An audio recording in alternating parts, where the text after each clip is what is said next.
Salut à tous, c'est RDTech. On se retrouve aujourd'hui pour une nouvelle vidéo. Dans cette vidéo, je vais vous montrer une config Ryzen aux environs de 1500 € qui aura en particulier le Ryzen 1700. Alors le AMD Ryzen 1700 est vraiment un processeur qui sera vraiment très intéressant pour ceux qui font du montage, car c'est un octo-cœur avec 20 MO de cache sur l'architecture Ryzen. C'est un processeur au socket AM4. Avec sa fréquence de 3 GHz en base et de 3,7 GHz en boost, ce sera vraiment un processeur qui pourra vraiment concurrencer la gamme d'Intel. Bien sûr, ces processeurs sont overclockables avec 8 cœurs physiques et 16 cœurs logiques.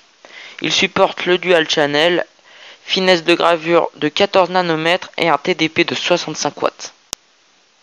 Ce processeur est déjà vraiment très concurrentiel par rapport à la gamme d'Intel, comme par exemple le i7 7700K, qui sont à peu près équivalents et à peu près pour le même prix. Et là, je vais vous afficher à l'écran un graphique qui montre la différence entre ces deux processeurs. Alors, on peut clairement voir que le Ryzen 7 1700 est un peu plus au-dessus, que ce soit dans les jeux et aussi sur toutes les autres plateformes. Ce processeur, ça va vraiment être un processeur pas vraiment pour le gaming, mais plus pour ceux qui font vraiment du montage et qui ont vraiment besoin de faire beaucoup de tâches en même temps. Ça sera vraiment très intéressant. Dans cet autre graphique, on peut aussi observer par rapport au rapport qualité-prix que le Ryzen 7 7700 est vraiment au-dessus. Il dépasse à peu près des processeurs à 1000 $, ce qui est vraiment incroyable parce qu'il coûte que 365 €. Alors maintenant, on passe à la carte graphique. Et j'avais oublié de vous dire que cette config, comme vous avez pu le voir dans le titre, c'est une config spéciale Ryzen à 1500 € avec un thème noir et blanc. Et j'ai vraiment essayé de respecter le thème avec tous les composants. Alors là, on part avec la MSI B350 Tomahawk Arctic, qui est une carte mère blanche pour respecter les couleurs de la config. Et bien sûr, cette carte graphique supporte les processeurs Ryzen et Athlon de 7ème génération, supporte les processeurs AMD gravés en 14 nanomètres avec le chipset B350. Il supporte le dual channel et jusqu'à 64 Go de RAM.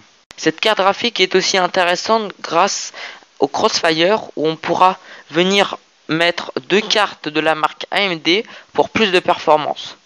Cette carte sera aussi vraiment très intéressante parce que c'est un peu dans longtemps, mais il va bientôt avoir la nouvelle génération des cartes graphiques haut de gamme de chez AMD avec l'architecture Vegas, parce que là en ce moment ils ont ressorti les RX 500, qu'en fait c'est des RX 400 mais recyclés pour un peu plus de performance.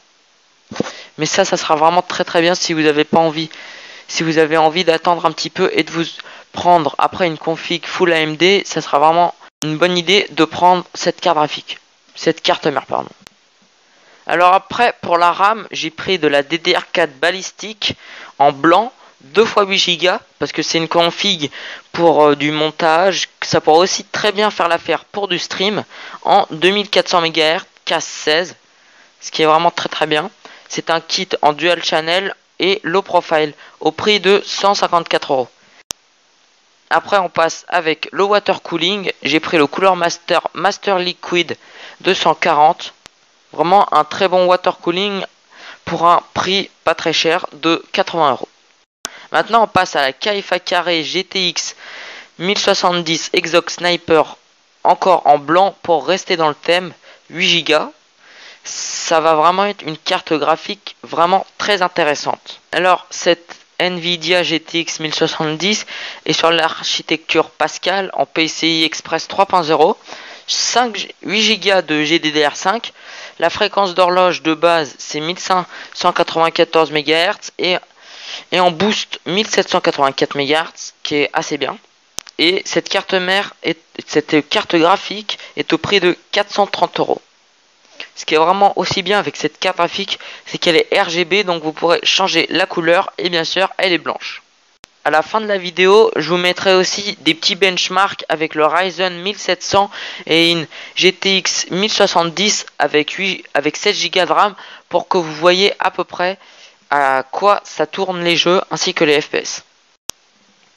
Maintenant on passe avec le SanDisk Ultra 2, un SSD de 240 Go en SATA 3 avec une lecture de 500 mégaoctets par seconde et d'écriture de 500 mégaoctets. Si vous ne savez pas à quoi sert un SSD, vous pouvez aller voir l'une de mes dernières vidéos qui l'explique assez bien.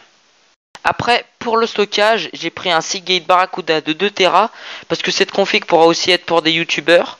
Et les youtubeurs souvent ont besoin de beaucoup d'espace et surtout cette config est pour le montage et le multitâche. Ça peut vraiment être intéressant d'avoir 2 Tera. Mais si vous n'en avez pas l'utilité, vous pouvez bien sûr mettre qu'un seul Tera. Et puis après là, pour le boîtier, je me suis fait plaisir, j'ai pris un boîtier assez sympa niveau design et esthétique. Bon, esthétique et design c'est un peu la même chose, mais bref.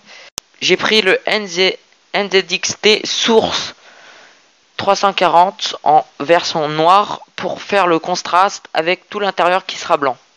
C'est un boîtier PC moyen tour en ATX, micro ATX, mini ATX avec à l'avant des ports 3.0 avec bien sûr une fenêtre et un cache à lime, ce qui est assez intéressant. Et après pour le refroidissement, j'étais assez étonné parce qu'ils nous mettent en tout, on peut mettre 5 ventilateurs. En haut, il y en a un de 120 mm qui est inclus. À l'arrière, un de 120 mm aussi inclus. Et puis après, emplacement supplémentaire, il y en a 2 en façade de 120 ou de 140 mm.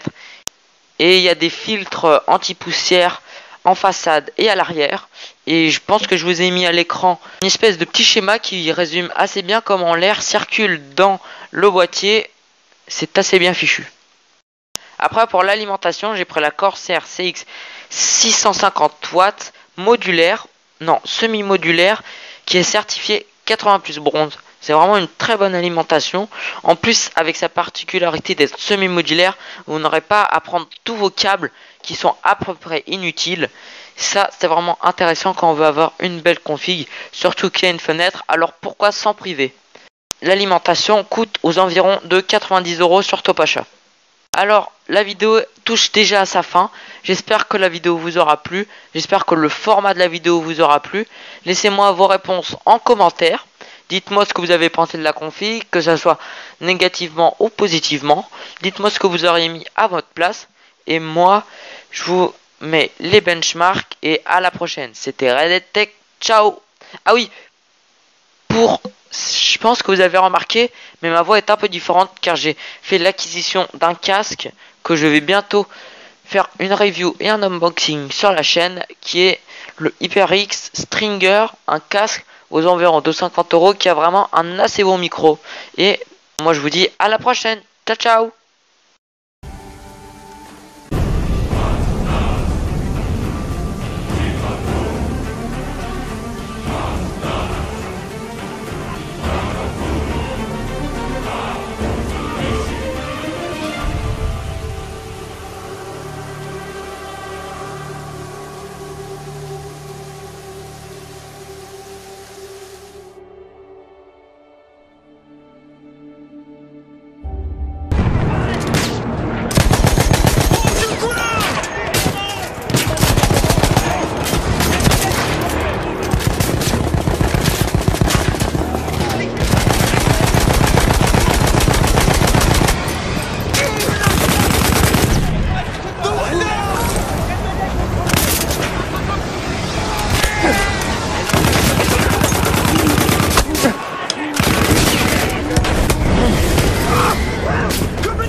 Letzte Granate!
Watch it! Yeah! Take faster! Calmly. I will come over there and give you one more! Streets belong to you! Get over it! Must I involve You over myself there. in your life? What's gone into And you? slash your teeth in!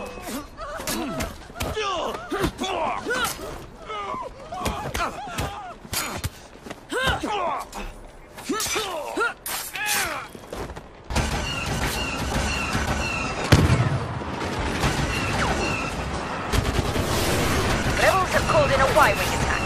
Must deactivate that uplink station to stop their bombers.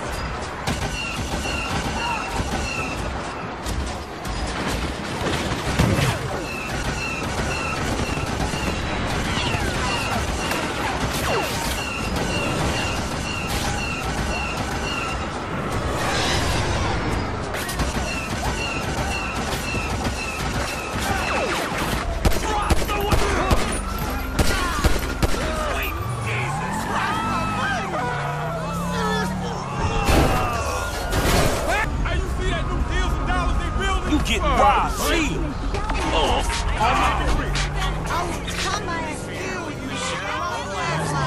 I just love doing that. Me too. So, anyway, on today's show, On today's show, we've got some amazing we have a co-host who is not. I know, I get it. You're an adult loser. You're pathetic. Every show you do this. No, I'm sorry. You know the rules. Sorry, everybody. We love each other, but we've got massive egos, so we can't quite get along. That's dumb luck right here. Eyes on the target.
It's amazing. If only Dad could have seen this.